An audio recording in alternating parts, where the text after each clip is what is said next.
सही बुखारी हवाला मेरे जिम्मे।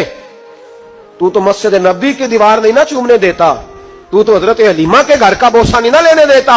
सही बुखारी। हजरत अब्दुल्ला इब्ने उमर मदीने के मुफ्ती, जिन्हें मेरे नबी पाक ने फरमाया राजुलुन सालिहुन, ये नेक आदमी है। वो जब जाते थे ना बैतुल्ला शरीफ, मक्का मुअज्जमा, तो वो जगह ढूंढ ढूंढ के नमाज पढ़ते थे जहां मेरे नबी ने नमाज पढ़ी है।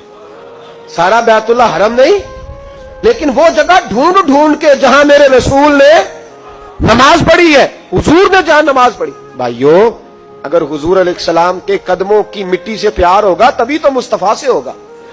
लेकिन यहां ये जुल्म है उम्मत के साथ, ये ज्यादती है। मैं कहता हूं कि यहां हमें बताओ इन हदीसों का क्या तर्जुमा करें, कुरान मजीद की इन आयात का क्या तर्जुमा। हजरत उम्मे सलमा हुजूर की ज़ौजा हैं, बुखारी मुस्लिम, उनके पास हुजूर का इकबाल मुबारक था, चांदी की डिबिया में बंद करके रखा हुआ था। जो लाइलाज मरीज होता वो हजरत उम्मे सलमा के पास लाया जाता। वो कहती प्याले में थोड़ा पानी लाओ, प्याले में पानी आता तो वो मुंह में मुबारक को प्याले में जरा भिगो देती, कहती लो पी लो, अल्लाह शिफा अता कर देगा। लाइलाज। हजरत अंस बिन मालिक 10 साल हुजूर की नौकरी की। लोग पूछते अंस क्या कमाया है, कहने लगे जो कमाया वो संदूक में बंद करके रखा है।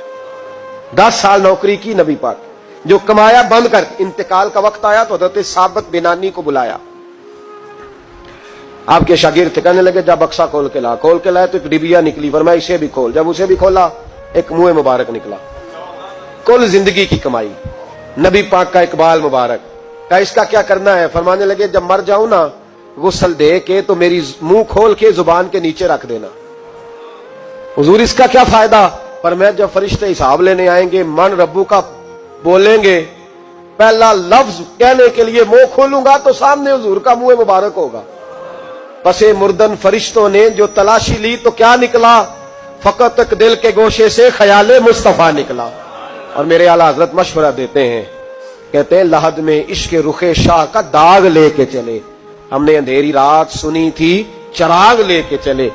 हुजूर के तब इस पर सैकड़ों दलाइल है, सैकड़ों, इस पर 20 मुतवातर और सही हदीसें, लेकिन लोग जुल्म करते हैं, ज्यादती करते हैं।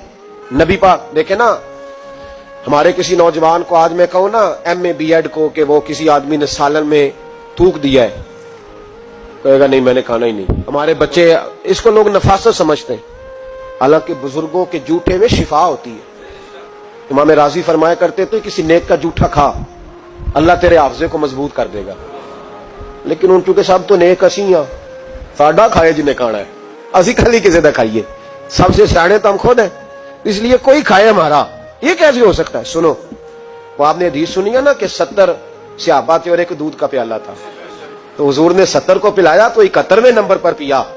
मुस्तफा करीम ने फरमाया अगर मैं अल्लाह का रसूल हो के 70 गुलामों का जूठा पीता हूं तो तू बता तेरा। ये बुखारी मुस्लिम है। लेकिन अब हमारी नफासत पसंदियों के रंग भी नाले है ना, उन्हें रोटी खा ली है। और अक्सर अगर आप नाराज ना हो तो बात करनी पड़ती है, जब सामने आ जाती है तो करनी पड़ती है। अमीर का जूठा हो तो फिर खैर है, अगर गरीब का हो तो जी चल सब तू पिए और दे दो, तो ये माड़े का हाथ लग गया कहे धो के लिया। ये जुल्म है, ये ज्यादती है। इसका मतलब है नफासतें भी अब दौलतों से आएंगी, दौलत से आएगी। माज़अल्लाह। बहरहाल उन्वान नहीं।